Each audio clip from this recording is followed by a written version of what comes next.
Welcome, low ego action heroes. Ooh, I'm too loud. Hold on. This is Debbie Levitt from Delta CX. Sorry about that. Welcome to show 151. We're going to read an article today that I did not write. Very often when we do articles, they're articles I've written, but today we're going to look at an article about design thinking from somebody else. And I find that when I talk about design thinking, I get a lot of people pooping on me and saying I'm a hater and I don't understand design thinking. But when this guy showed up on LinkedIn the other day and posted his article, well, everyone just went for it. And I guess if you're a guy and you've got Google on your title, your opinion is worth more. And you know what? I'll take it. If it takes this guy saying it for us to get rid of design thinking, I'll take it. So before we take a look at the article, let's thank all the people who, hey, Craig, good to see you here. Ooh, I got to turn my mic down again. Hey, thanks to everybody who's donating to the channel through the YouTube memberships. Totally optional, always appreciated. These are our junior, mid-level, and senior low-ego action heroes. The juniors are not on the screen, but thanks to them too. They're giving between $3 and $10 a month to the channel just so I can pay for streaming software and chocolate chips. So thank you very much for that. And to those of you who also donate with super chat, super stickers, and super thanks on YouTube. Alrighty, so business being done, let's flip over to the article and I'll share my screen. Give me one moment. Always make sure I'm sharing the right screen. That's happened before. Okay, let's check, double check, triple check. Okay, very good. Okay, so you can easily find this article online, and I will put it in the YouTube chat because it's the easiest one for me to paste into. LinkedIn doesn't let me paste from my streaming software.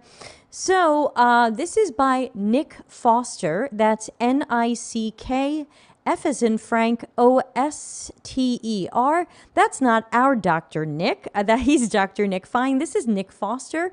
He is the head of design at Google X, which I believe you can find at x.company.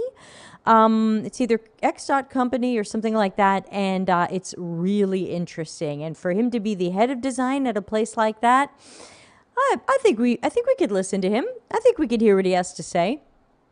So again, this is on Medium. I'm going to refresh it and just see if there's more claps or anything. I haven't looked at any of the comments and I kind of don't want to, but it's got nearly 2,000 claps and he posted it 5 days ago. So I would say people are liking this. So I'm just going to read it, and I'm going to read it the way I feel it. I don't know how he would read it, but I'm just going to read it the way it sounds in my head. So here we go. On design thinking. Oh, are we still talking about this? Design thinking is dead, so the majority of my peers claim. Yet there it is, smeared all over LinkedIn, peeking out from job descriptions and lurking in resumes. It crops up in conversations, sneaks into pitches, and elbows its way into briefs. It graces the covers of magazines. Oh, Craig says, I put some resources in critique here. Nick's article's good, but there are other ones that explore. Yeah, so Craig's got a link over on LinkedIn. That's a little bit hard for us to get to, Craig. Let me see if I can copy and paste it for the YouTube chatters. Hold on. Hi, Elena. Hold on. I'm just trying to copy and paste Craig, and then I will go back to voice acting the article. Okay, that's Craig's link over on YouTube. Okay, so going back to the article. Design thinking graces the covers of the magazines which languish in shabby wire racks in my local supermarket. In my close circle of well-dressed folks in black, design thinking has jumped the shark. I had to laugh at that because who remembers episode 50, Design Thinking has jumped the shark? It's like 2 years old now. Hi, Janice. Hope you're feeling better. Design thinking has jumped the shark, says Nick Foster. It's rolled up and died somewhere, drowned under little squares of pale yellow paper. But out there, Out there, it's matured into a fully fledged industry. It's been absorbed deep into curricula. It's found its way into the rhythm of commerce and the vast, sprawling lexicon of the boardroom. I've been bumping up against design thinking for over a decade now and have developed strong feelings about it. Rather than continue to blurt out my thoughts as half-formed sound bites, I'll try to capture them succinctly below. I may be wrong, but I'm sure you'll let me know. Number 1, design thinking is reductive. The design thinking process, as developed by IDEO, promoted through Stanford University's D School, and endorsed by publications such as Harvard Business Review, consists of 5 sequential phases: empathize, define, ideate, prototype, and test. For those of you with a formal design education, this probably resembles the first few weeks of your training and perhaps suffices as an introductory pedagogical approach to a nominal design process. If you found yourself required to describe a design process in a TED Talk, you might fall back on this structure in a pinch. Reducing and simplifying complex systems is a commonplace tactic in education, as it aids the comprehension and absorption of a topic, but in order to be effective, it has a duty to convey the complex truths which lie below the surface. Design thinking education willfully ignores these complexities, preferring to wrap design into a digestible package, and in so doing, establishing it as a simple, reproducible, and processional endeavor. This approach dramatically simplifies the highly complex, nuanced, nonlinear reality of design to a grotesque degree. The 5-stage process proposed by design thinking has proven itself to be inapplicable to real-world problems, ignoring, obfuscating, and skipping over huge swaths of swaths. Let's take that again. If this were me voice acting, we would read that again. Huge swaths of important work. As the realities of actual design problems reveal themselves to design thinkers, many have tied themselves in knots, adding more hexagons, more feedback loops, and more layers to the point of absurdity. Now, quick note, he links here to an article, Swaths. It says Craig, but Craig is Scottish. I don't know. I'm never going to get that word right, everybody. You're just going to have to drop my score a little bit, or as we saw yesterday, heckle me in the comments. So here he links to an article on Medium called Why We Need Design Thinking in Politics. So that's his link for more feedback loops and more layers to the point of absurdity.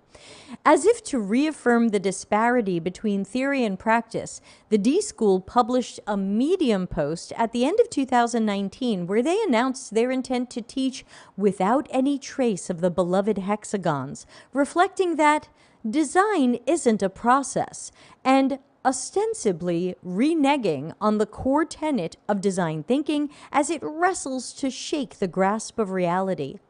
Given the genesis of design thinking, emerging as it did from the bowels of international consulting firm IDEO, it's perhaps no coincidence that these 5 tidy phases closely mirror the phase billing techniques employed by design consultancies. Each portion of a project proceeds conveniently along pre-agreed paths with pre-agreed outcomes on pre-agreed schedules. Real design work is complex, chaotic, and messy. Design thinking is linear, simplistic, and procedural. Design thinking proponents will rebuke this critique. Design thinking isn't intended to replace design, they'll claim. It's an abstracted version of the process for use in other fields, which leads me on to my second critique. 2. Design thinking diminishes the value of design. The design thinking mantra goes something like this. By educating organizations about design and helping non-designers to think like a designer, we can elevate the value of design within any business. However, far from elevating design in organizations, the simplified, abstracted, and digestible nature of design thinking has created a community of engaged but naive practitioners. By oversimplifying the design process to such an extent, design thinking has actively diminished the understanding of design and the depth of expertise, training, and technique that is required by a professional designer. At Davos in 2014, perhaps the most reckless act of disciplinary seppuku committed by a designer in the last century, former IDEO CEO Tim Brown stated that he believed everyone is a designer. If you're a cash-strapped CEO, this statement may beg the reasonable question, if everyone is a designer, then why do I need a design team? Further still, if everyone is a designer, then is it really even a job? In case it wasn't abundantly clear, each of those 5 design thinking stages represents an entire discipline, rich with decades of history, research, discourse, best practices, and technical competence. There are practitioners with PhDs in every one of those hexagons, which eager devotees skip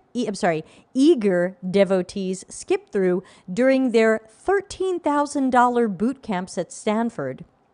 Design thinking has reduced a wide-ranging, complex, and professional industry to a weekend certification offering a few extra credits to breathless innovators.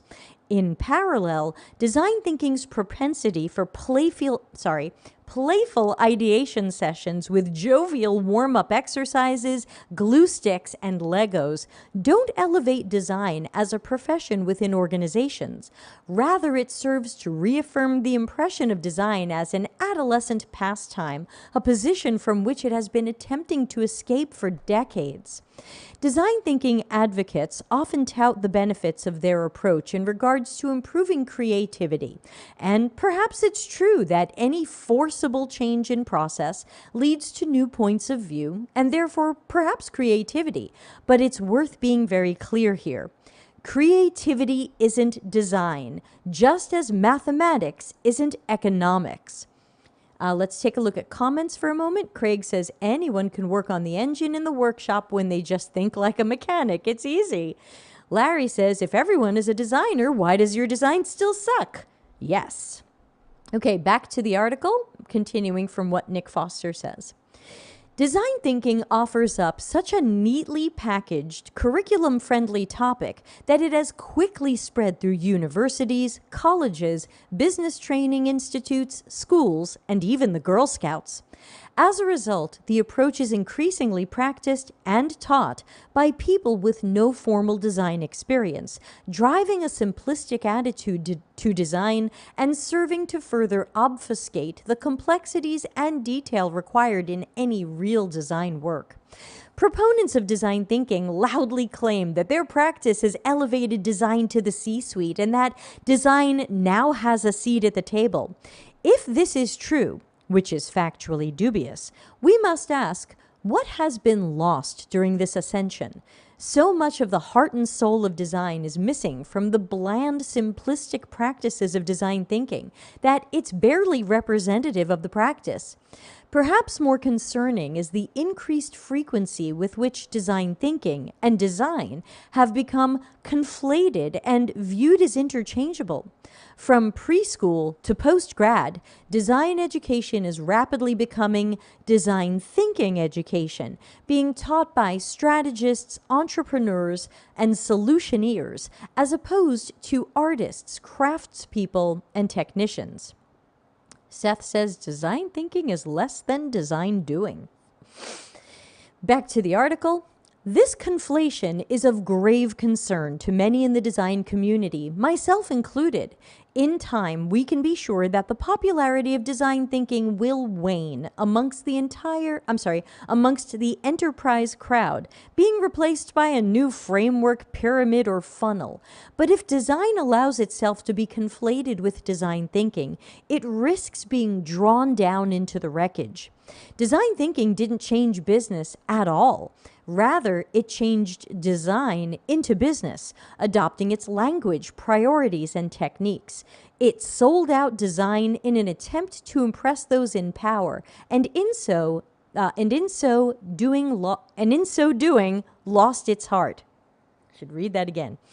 It sold out design in an attempt to impress those in power, and in so doing, lost its heart. Number 3, design thinking fetishizes. Ooh, I am not narrating well today. Design thinking fetishizes solutions. At its core, design thinking is a solution-oriented endeavor focused on neat, tidy endpoints. The belief that all difficulties have benign solutions, often of a technocratic nature, forms the backbone of the design thinking dogma, a reflection of the oh my gosh, I don't know this word either. Schumpeterian? I've got a master's and I don't know what this guy's on about here. Larry says, let's call our book The Framework Pyramid Funnel. That's really good. There's part of my heart that loves that. Schumpeterian. Can the smart people in the room tell me who Schumpeter is? Let's try this again. A reflection of the neo-Schumpeterian obsession with innovation which lies at its core. The seamless stepping from one phase to the next, wrapping up neatly with a thing to be made, is disconcerting and reductive, and, as mentioned in my first critique, reflects a phase billing attitude common in client services industries, like Agile or Scrum or any other product development tool. Design thinking offers some basic organizational logic to a process, but it implies a level of closure which isn't present in reality. It's a fallacy of rapidity, of repeatability, of clean outputs and finite solutions. This narrow focus on solutions also undermines the vast swathes, Craig, help me here, swathes of work which constitute contemporary design practice. Good designers have spent decades developing techniques not only to explore what could be made to a high quality, Good designers have spent decades developing techniques not only to explore what could be made to a high quality, employing best practices with deep material understanding and adherence to procedure, platform, or policy, but in helping explore whether something should be made. Speculative and critical design, the exploration and expression of externalities, the rendering of implications over applications, the creation of ethical guidelines and inclusive strategies all form part of a contemporary designer's arsenal, yet aren't represented anywhere within design thinking. I'd like to close by talking about what it means to be a designer. It's often overlooked and somewhat out of fashion to mention, but craft remains the foundational skill of a designer. Good designers not only understand how to develop solutions, but how to develop elegant solutions. Deep knowledge of the materials at hand, be they physical, digital, or virtual, allows for good designers to not simply solve problems, but to do so with finesse, with an eye on implications, impact, and extensibility. When scrawling a doodle on a sticky note, an inexperienced designer is thinking not only of the idea itself, but 3 or 4 moves ahead. Oh, so true. In truth, this is an experience-based skill which can only be honed over time by those willing to dedicate their careers to these approaches. As Dan Hill deftly noted in Dark Matter and Trojan Horses, quote, "Practice is not idly named. Thinking like a designer, leaving aside the question of whether there's even a point to everyone thinking like a designer, is something that takes years of, practice, of experience stretched taut across numerous contexts and clients, of constant, near-obsessive engagement with the world about you that would almost be exhausting were it not so enriching." End quote.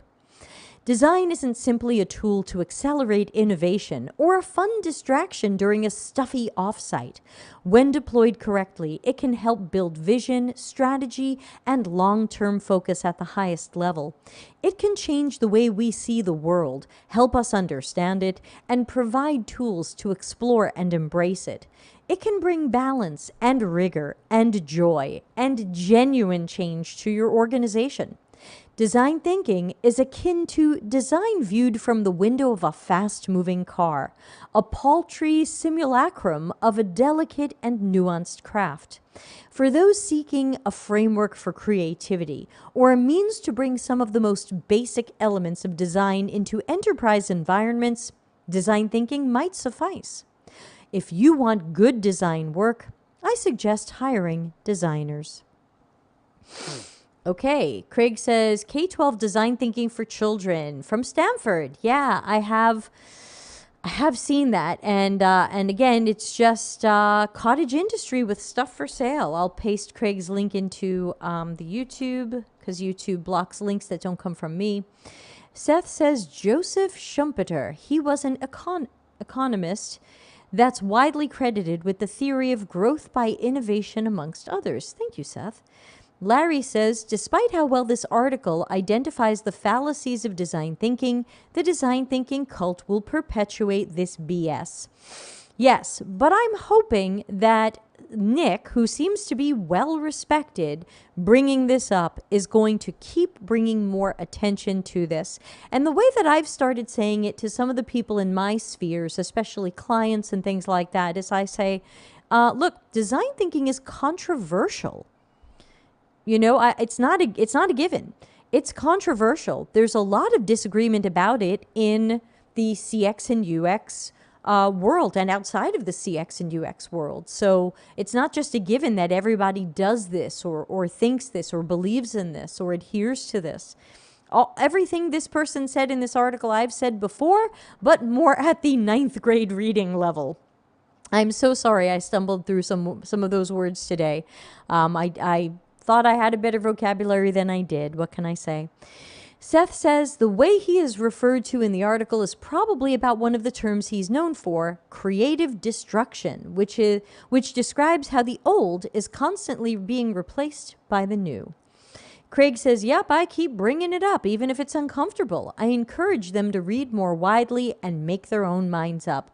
Yeah, there's someone where I am consulting right now who every time they want to use the word think with me, they put the word design before it. They say, like, why don't you go design think that? And I always write back and I say, actually, I'm going to critical think that. I don't do design thinking. And, like, they don't seem to get it. They just keep writing me about, hey, design thinking. Why don't you design think that? And I'm thinking, this isn't a thing. It's just not a thing. So that is the article. That took us about 20 minutes to go through. So thanks to everybody, again, for putting up with my so-so narration. I did not practice it ahead of time. Just so you know, if you ever do professional voice acting, you should practice it ahead of time. Any questions, thoughts? Lol. Any questions or thoughts that anybody else has on design thinking? Any thoughts on how we hasten its demise? Because I'd like to see that. I would like to see this be toast. If we don't have a lot to talk about, I think I might just jump into another article and spend the rest of the show on a second article. Let me see. I'll try to pull up the other article while we're at it and see if people want to go through a second one while we're here together, knowing that I might not do any shows for the next 2 weeks and we're all going to miss each other. What was on my list of articles? Let's see. Larry says, are there any good examples of designs that benefited from design thinking? Okay, so here's the hard part about that, Larry. Whenever I ask people about that, I always get, but design thinking works. And I say, but how do you know it worked? What was your success criteria? And I'll either get, everybody enjoyed the workshops, which of course is just emotional workshop fun, which he points out in the article. Or I get, we came up with some really good ideas. And of course, any sort of brainstorming exercise has the potential to come up with really good ideas, but it doesn't have to take a company 5 days. I would say you could do a really great brainstorming exercise in half a day or less. Spend some time making sure people have seen the UX research and are familiar with, as we always say here, people, contexts, and systems. Sorry about my ugly layering. And then brainstorm ideas. When I do brainstorming with ideas, I don't have people draw anything. It's not about the execution of the idea. It's about the idea. I'm happy to collect people's ideas and figure out a good execution later. Hung says, you make it sound like there's a civil war going on. There is. I actually wrote an article and I used the term civil war, and someone got angry at me because they said it was insensitive to what's happening in Ukraine. And I said, that is not a civil war. That is just an invasion. Craig says, keep sharing good articles and critiques. Encourage conversations about the articles. Keep bringing the topic back to facts and evidence. There's been a lot of lively discussion on LinkedIn. And also I say to people, what is your definition of design thinking? And so far, everyone gives me a different one, which is how we ended up with episode 108. This is episode 151. Episode 108 was, what isn't design thinking? I have heard it's a mindset, it's a strategy, it's a process, it's a pedagogy, it's a framework, it's a great way to wrangle stakeholders, it's the worst way to wrangle stakeholders. As far as I can tell, it's just a religion because it has so many interpretations. Craig says, not so much a civil war as a bunch of designers trying to explain the earth is actually round. Larry says, but brainstorming is ideation. It's not crafting better solutions. Solomon says, without these discussions, people would not know what's right or wrong or why. Yeah. Yes to everything. Larry says it's a great way to fake being a designer. And I've said that before about my aspirologies. That's my fake term for all of these kind of fake and workshopped UX approaches. Design thinking, design sprints, lean UX as per the lean UX book, lean UX in general, democratization, workshops. Yes, Seth says pedagogy. It is not. I think that a lot of these have risen up in popularity because people don't want anyone to know how good or bad they are at problem finding, problem solving, or UX work. If you are not great at that, or you're having a crisis of confidence and you think you're not great at that, it's great to hold a group workshop so that you're not responsible and you're not accountable. And I think a lot of the aspirologies have gained popularity over the last years as we've seen more people trying to find some way into UX, even if they are not strong in the craft yet. Yeah. Steph says, I like point 3 about fetishizing.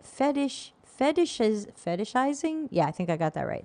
Fetishizing solutions. I would even go one step further. Fetishizing tech solutions, aka expecting UI to solve process problems, structural, systemic problems. Yeah, totally agree. And I think we poked at that a little bit with the design thinking stuff in episode 108, where we heard that some community was going to try to improve their sanitation through design thinking.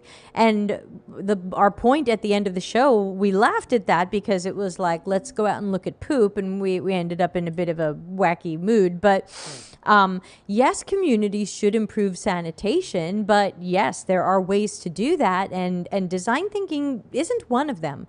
There's many ways to go out and learn what's happening in a community's sewers and sanitation and waste, and you don't need empathize with the waste. You don't need 5-step design thinking. You need scientists and urban planners and and that was another thing that we said in episode 108. What is with this ego that acts like only designers or people thinking like designers will have solutions to problems? Steph says, like that Twitter thread of tech bros explaining how creating artificial wombs would help a woman get more children, as if the 9 months of gestation was the only reason why they don't have children. Yeah, wasn't it also some German tech bros or something who came up with the solution to the glove women can wear when dealing with tampons? Because what woman would actually want to touch a tampon? She should buy a special glove to deal with it. I mean, talk about a man-centered view of a woman's whatever. So, yeah. Hey, we still have another half hour. Let's see. Does anybody want to go for a second article, or do you want to keep talking about design thinking, or do you want to end the show? Those are your 3 choices. Trying to see which ones I might want to read. Tech Bros. Yeah, Seth says Tech Bros. Yeah, they're awesome.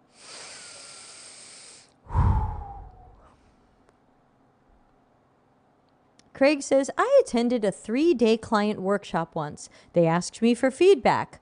Quote, you just talked about ideas you had for 3 days, not customer problems, data, feelings, anything. Your solutions are pants. Oh, I love the UK people with their use of the word pants.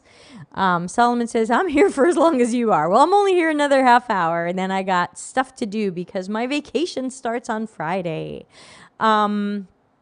So let's see. No, tomorrow we were going to do, no, are we doing a show tomorrow? Yes, tomorrow I was going to read one of my articles. So maybe I'll read a different article. But I wish it were relevant to this one because like then the two could go together. Let's pick this one. Okay, so I am going to read another article and I think this one's shorter. Is it shorter than that guy's article? Nah, it's a little on the long side, but that's okay. We got a half hour. So let's read another article and we'll talk about it. And then I'll be here tomorrow reading a different article and then I'm going on vacation. All right, so this should be, again, chat room, me, thing. So this is my article, also on Medium, and you can easily find it. It's called 2 Opportunities to Tell Companies They're Doing CX or UX Incorrectly. Now, of course, there are way more than 2 opportunities, but this is about 2 opportunities. So I will voice act this one, and there's no $20 words, so I hope I can read my own thing well. So in parentheses, it says, if you are a manager or in HR and someone sent you this article, they're trying to tell you a number of things. This article was written for CX and UX researchers and designers, but there's info in here for you as well, managers and HR. Close parentheses. If you're a UX senior or higher, you can get a job fairly easily right now. Companies want your experience, pay is going up, more jobs are allowing remote work, which means you can apply to places that are outside of commuting distance, and you might get multiple offers. But many workplaces still suck. Hopeful CX and UX researchers, architects, and designers jump from job to job praying this one can't possibly be as awful as the last one, and sometimes being sadly surprised. Hallmarks of a bad CX or UX work environment. Imagine a workplace or environment that we would call low UX maturity, which is really low customer centricity. Typical hallmarks include UX answers to non-UX management. Your manager will be an engineering lead or product manager. The company prioritizes speed over quality. They like to go fast, run with lots of guesses, and hope later that things were good enough for customers when they so rarely are. Customer centricity isn't a thing. It's a slide in our onboarding, but isn't part of any of our strategies or processes.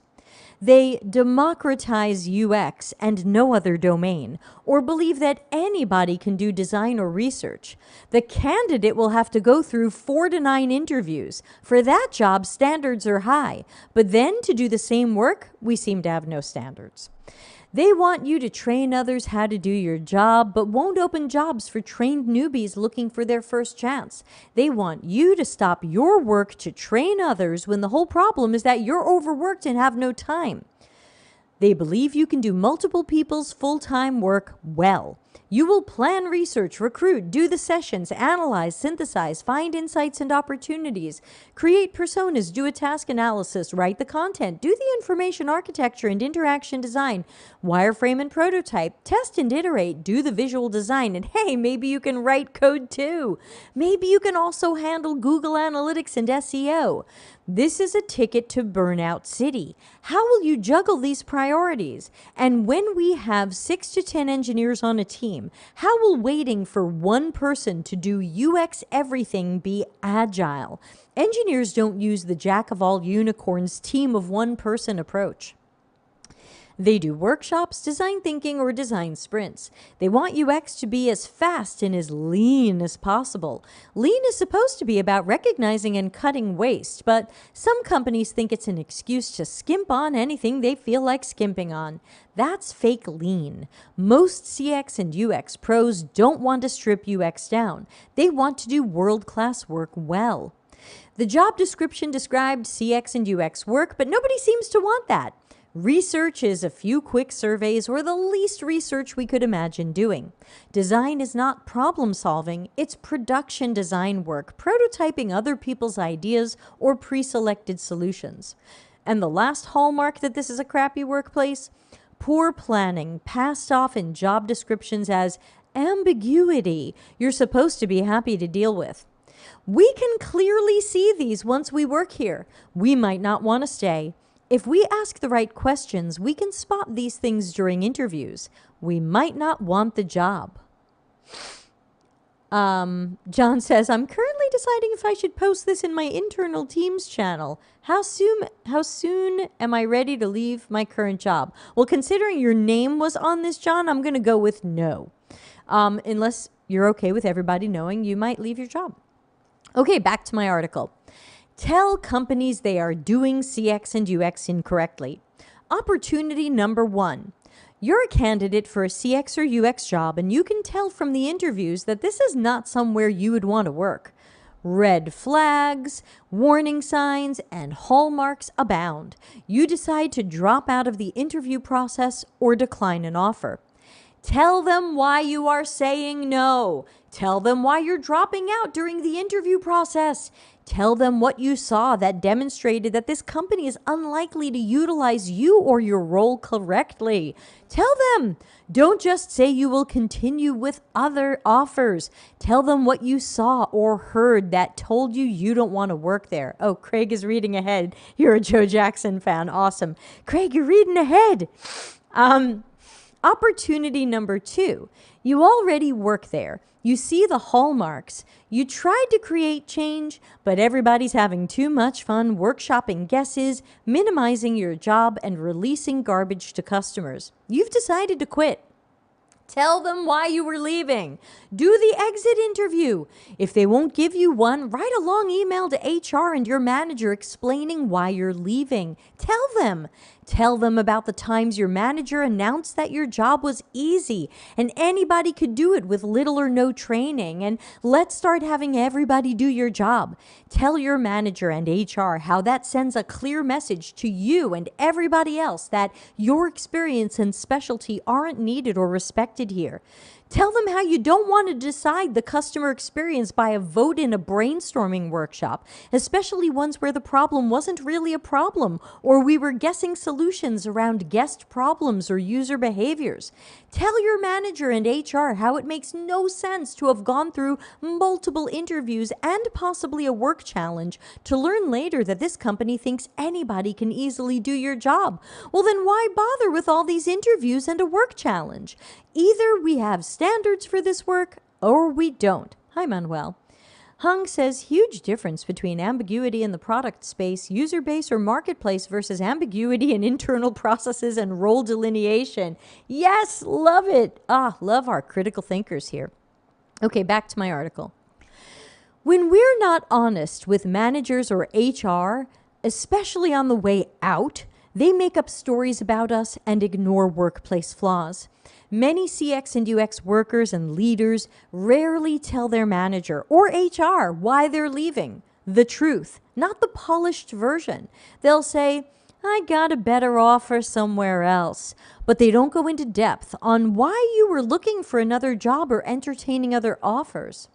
I've heard managers and HR say that CX and UX workers are just disloyal. They're job jumpers. It's okay if they quit because they really weren't a good cultural fit. They were always challenging us. They should have just done what we said and been more compliant. They'll come up with lots of reasons and excuses that allow them to avoid the possibility that you left because of the culture and processes there. Can't be them, must be you. Maybe you weren't company name material. They can have these fantasies while nobody is telling them the truth. Every person who quietly quits and gives the sparkly, overly kind, sanitized version of why accidentally helps HR and managers live in a fantasy world of the problem was you, and now that you're gone, the problem is gone. Nothing to look at or work on here. But Deb, won't that burn bridges? Whenever I hear this, my brain plays back the repeated line from the song Envy by Joe Jackson. But you broke the bridge on your side. But you broke the bridge on your side. Let's not worry about a bridge to a job we don't want, especially a job that is abusive or burning us out. Any job where managers or teammates gaslight us, they broke the bridge on their side. Do you want to work there? Again? For those people? I didn't think so. The people who got to know you and know you're talented, connect with them on LinkedIn. Keep in touch and maybe you'll work with them again, but not at this company. When I interview for a job and the company seems to truly not get CX, UX, customer centricity, or what I do, they broke the bridge on their side. I don't want to work there. I'm happy when they reject me, or I drop out of the interview process. I am unlikely to apply to that company again. If the bridge were that awesome, I wouldn't be leaving the job or dropping out of the interview process. The bridge is already broken and I'm choosing to walk away. Please don't tell me I burned the bridge. The bridge was burned by the people who lit it on fire. That awful manager, you will not want to work with them again anyway. That awful company, you weren't going to work there again even if they paid you more. Stop worrying about a burned bridge when the other side of the bridge was somewhere you aren't going ever again. Broken or burned bridges means we won't take that path again. Let's remember to also not take a similarly crappy path over some other bridge. If your company is struggling to hire CX or UX practitioners, or they don't seem to stay long, stop blaming workers or making up stories about them. We're sending you a message. We hope you will make your workplace better for the future CX and UX workers and leaders you hope to hire. Take our advice. If you can't figure out what to change or how to make that change, I can help. That's some of the consulting and change agent work we do. And scene. All right. Thanks for sitting through article number 2, everybody. That one was 2 opportunities to tell companies they're doing CX and UX incorrectly, available on Medium. And going back to a giant picture of me, Craig says, let me also put up the comments. Craig says, sometimes you can't see that all you need is one thing. If it's right, you could sleep at night, but it can take some time. But at least I'm here in line, 'cause you can't get what you want till you know what you want. Will I get copy strike today for doing music? That's okay. Hopefully we won't have to take this down, or I'll edit out the songs. So yeah. Any thoughts, questions? It's my reminder to everybody that as you interview for these terrible jobs, and if you decline the job, you turn down the offer, you quit the interview process, you decide you don't want to move forward, tell them why. I know everybody thinks they have to be gracious and say, oh, thank you so much for the 47 interviews, but I'm going to pursue other offers. Tell them why. Tell them. You can still find a gentle and polite way to say it, but tell them. Craig says, wonderful rendition both times. Probably better if my nose weren't completely closed up with spring allergies, but thank you.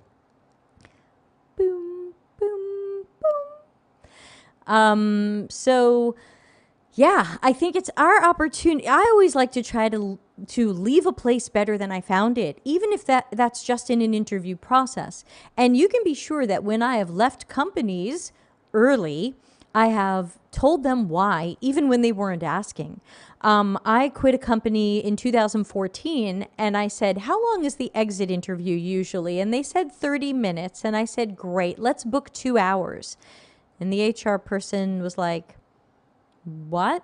I said, I've got some things you need to know. And that conversation went very well. I know we feel like HR people aren't always there for us or aren't there for us at all, but I try anyway. I'm leaving. I don't feel like I have anything to lose. Janice says, I like how you encourage open communication. That candid exit interview is crucial. I think so. I think it's important. When I quit Macy's, I said, do I get an exit interview? And they said, no, you're a contractor. We don't exit interview contractors. I said, okay, I'm going to write you a letter. So I wrote a 9-page letter telling them what's wrong, and I submitted it. Did anyone read it? I don't know. Did anyone care? I don't know. But basically, I told them their problems were now so systemic that I didn't think they were going to solve them until they basically got rid of everybody.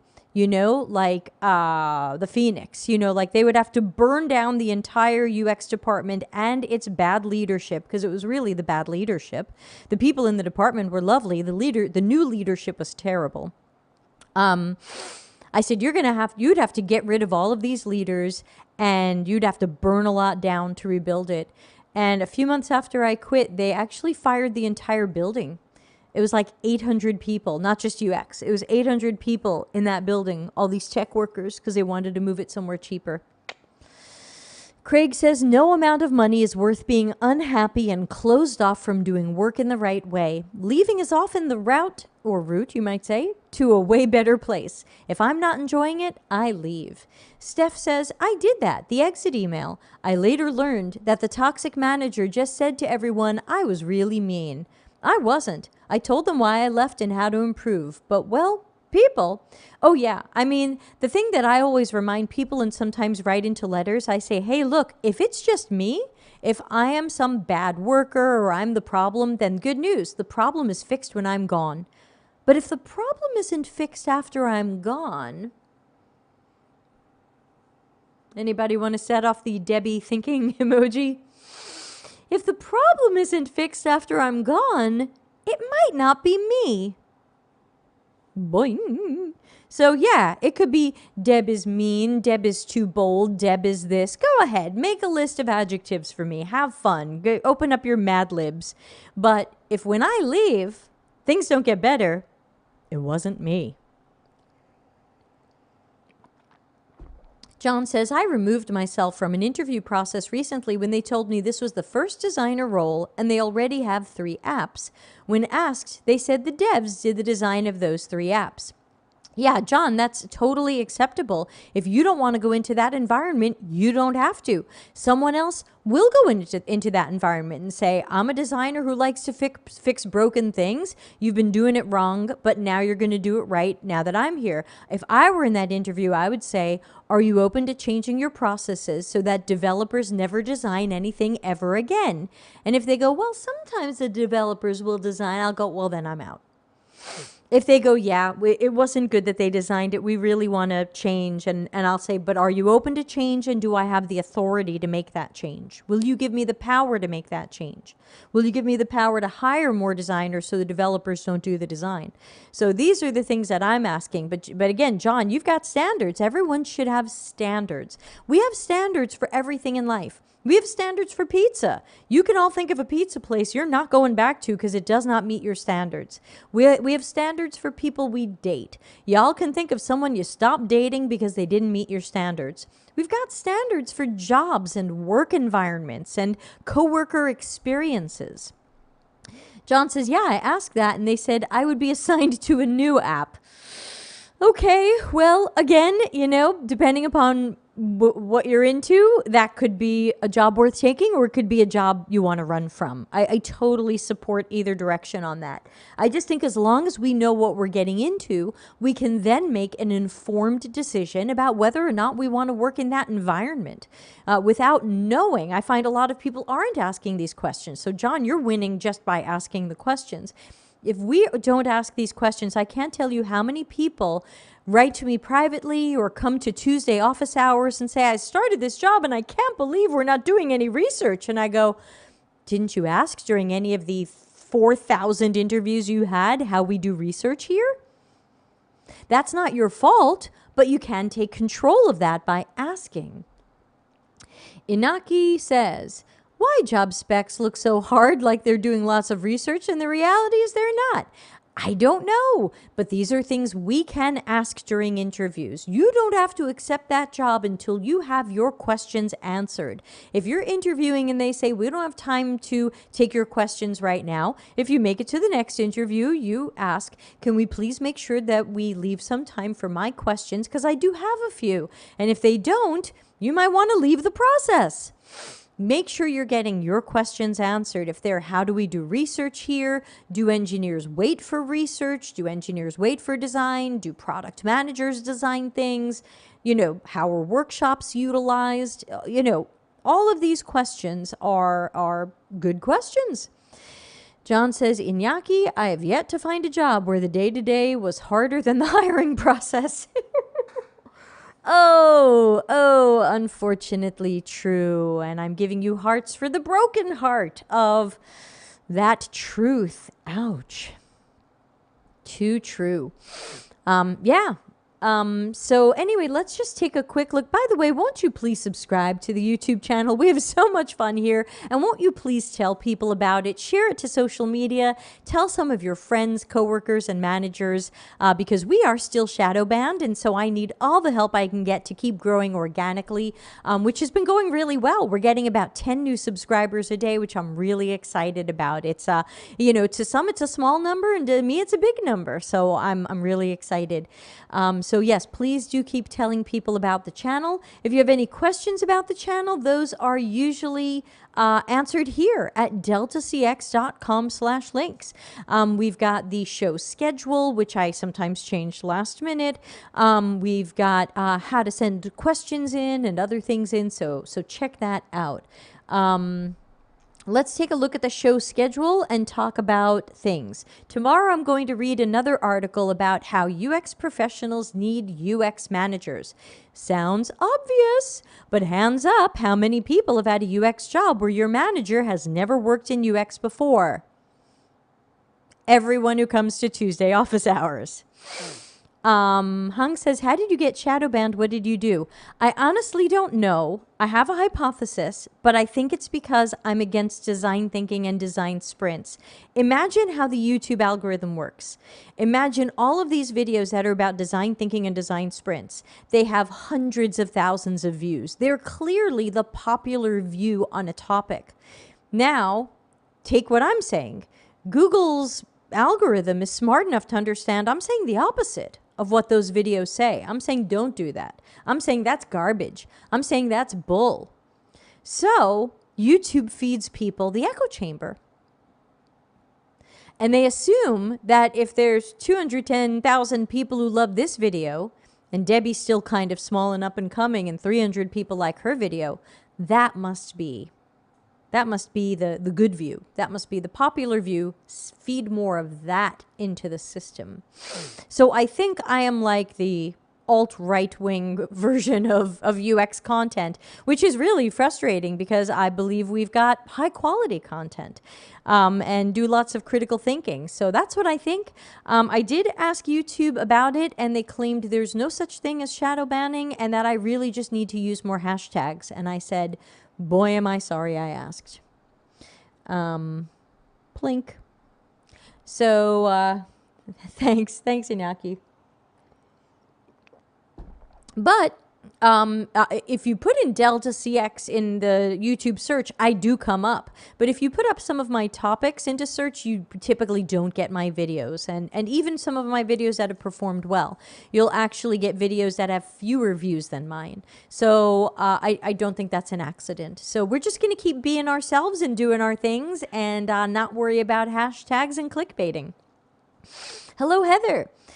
Yeah, Solomon says, everybody like this video right now. Honestly, also comments after the video is over, comments on the video itself do help. and likes. Hung says, you would be the alt-right trying to start an interaction. Certainly not, but I do have an opposing viewpoint. And if YouTube works in echo chambers, you can tell that my content doesn't fit the normal UX echo chamber. I'm not saying UX is easy to learn and easy to do. Just do design thinking, just do design sprints. But there's all these YouTubers with 10,000 followers and all these views saying, oh my God, here's how I got into Google. I didn't know anything. They just took a chance on me. Oh my God. So, yeah. And then someone else ran a study that said that more attractive people are boosted more on YouTube than stereotypically unattractive people. So, hey, I'm not 19 anymore. I looked pretty good then. Now I'm just old. And a little overweight. So, I am not the pretty girl in the cool San Francisco apartment telling you about her cool job. Heather says, more hashtags. Is that like more cowbell? Yeah, it's about as meaningful. Explore the studio space, Heather. Janice says, oh, didn't realize that comments after the live stream. I'll start doing that. Yeah, thanks. Comments and likes definitely help. And really, I do have most of my videos have 100% positive likes. I get very few thumbs down. And the things where I do get thumbs down are usually the critical thinking streams where I've pooped on something somebody likes and they give me the thumbs down. But most of the videos have all thumbs ups and some comments. And, I don't know what to tell you. I'm not going to play the game. I'm just going to keep growing organically, and unfortunately, I need your help to do that. I am not going to buy followers. I'm not going to pay for views. I thought about it for about 5 seconds, and then I said, I can't do it. That doesn't match my ethics or my morals or who I am. So, not going to do it. John says, day in the life of UXer, coffee at 10 to start my day. Love those videos. I know. I was saying a few days ago on the show, like, I feel like all of those videos are just young women eating all day. Oh, thank you. Thank you, Inaki. We have the party. The party has started. Yeah, I was saying the other day on the channel that when I see those videos, it's always some absolutely beautiful, slim young woman who just seems to be eating 47 salads during the day, a small bag of potato chips, something in a mason jar, and a lot of coffee. Don't forget the foosball.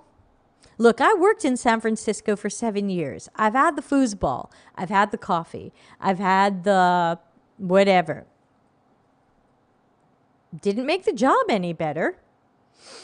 Hey, Carol. Carol says, I'm a bit late. I'm not sure if this came up, but I've got a question related to the last paragraph under the first point in Nick's article. Okay, you are super late. I hope you will ask your question, but by the time you see my answer, you're like 40 minutes behind.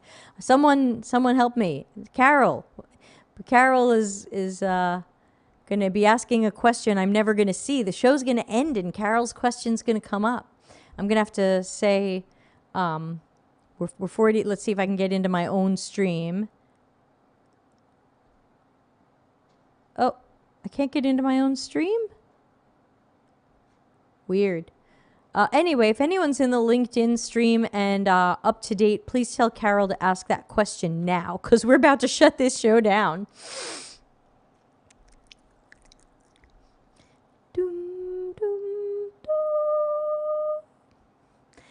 Craig knows I'm still singing Envy by Joe Jackson.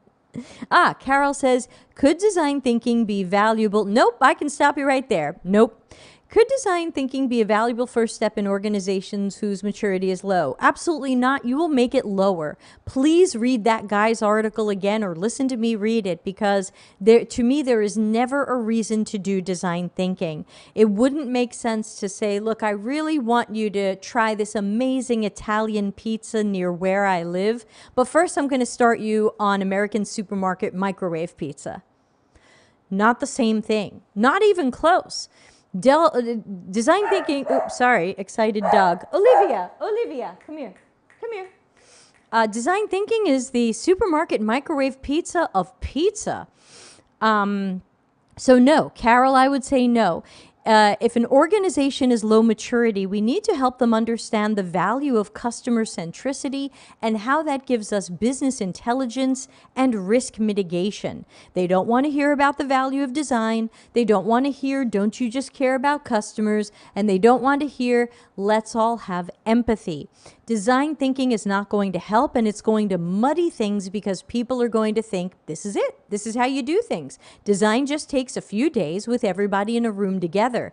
Now, if anybody ever tries to work in UX at this company, or are you even going to be able to hire? I don't apply for jobs that say we do design thinking. Are you going to drive away the people who want to do good user-centered design because you thought design thinking would be a good entry point or Trojan horse? I hear this all the time. Can't design thinking be an entry point or Trojan horse? I've got videos on it. I'm going to write it into my new book. And the answer is no. Why would we teach people something that isn't user-centered design in the hopes to get them more interested in user-centered design?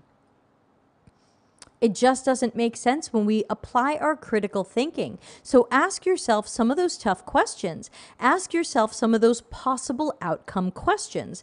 If I bring design thinking into the organization, will they think everyone's a designer? Will they still need my job? Will the UX team grow? Or will we just hold more workshops?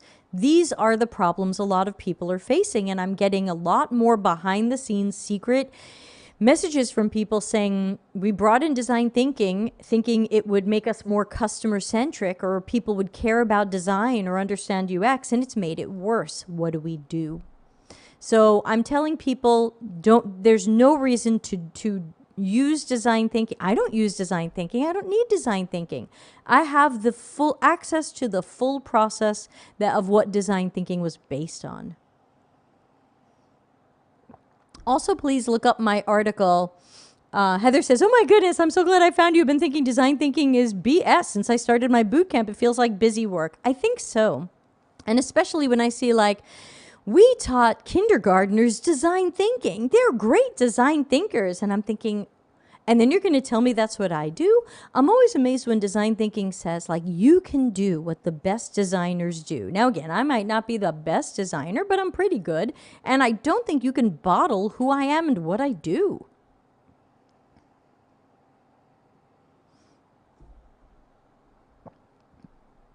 Yeah, I'm grumpy about it. Design thinking is just, it's a cottage industry. They want to sell you training and certificates and facilitated workshops and go get more training and do another certificate and advanced design thinking. It's just not a thing. Carol says, I see your point. Infusing design into an org has to be much broader. Gotcha. Yeah, thanks, Carol. I'm glad you caught up. I thought you were maybe 40 minutes behind us. Yeah, so the problem is if you want to bring design into an org, bring design into an org. It reminds me of the Monty Python sketch. Craig, are you with me on this one? And now an announcement about leaving your radio on at night. Leave your radio on at night. Thank you. Thank you. So yeah, that's it. If you want to see people do good research, good design, that's what you have to bring into the org. You can't bring in the Fisher-Price version hoping that people understand the real version. So that's what we have to bring in. As usual, I do recommend my new workshop, Transforming Toward Customer Centricity. You can do it live with me in July, or you can do the video course. It's at deltacx.link/ttcc-training, and I am now writing the much longer book version. Carol says, thank you. I'll be on next time you're live. I'll be live tomorrow talking about why UX people need UX managers. I'm usually live 2 to 4 times a week. I don't expect you to show up to all of them, but it's always 6:30 p.m. Italy time where I am. Hey, Tony, you're late. We're just wrapping up, but good to see you. So everybody, I'll be here tomorrow, usual time, reading my UX Peeps Need UX Managers article on Medium. And then I'm going on vacation for 2 weeks, and I'm not sure if I'm going to do a show. So I will keep the Slack channel updated in the live events channel. And of course, if you haven't joined our Slack, it's totally free. deltacx.com/links will give you how to get to Slack. We have almost 2,000 people there now, but I would say only about 150 are active at any given time. It's not a very active place. It's a medium active place. Janice says, do you place any attendance caps in your training program? Right now, my live workshops cap at 60 people. 30 people paying the full price and 30 people paying the out-of-pocket price. So they're capped at 30. There's still seats available for both of the ones in July. So I've got 2 in July aimed at different time zones. One is going to be a little bit better for the North America, South America time zones, and one is going to be better for Europe, Africa, and East probably, because it's morning in Europe. Americans will hopefully be sleeping. Alrighty, I'm going to get out of here. I got some calls coming up and got to keep packing for the vacation. So I'll see everybody in Slack. Thanks again for hanging out. This was a lot of fun. Thanks for letting me squeeze in 2 articles. And I'm going to play us out of here, and I'll see everybody tomorrow. Bye. Customer centricity as business intelligence. Visit deltacx.com to learn why we are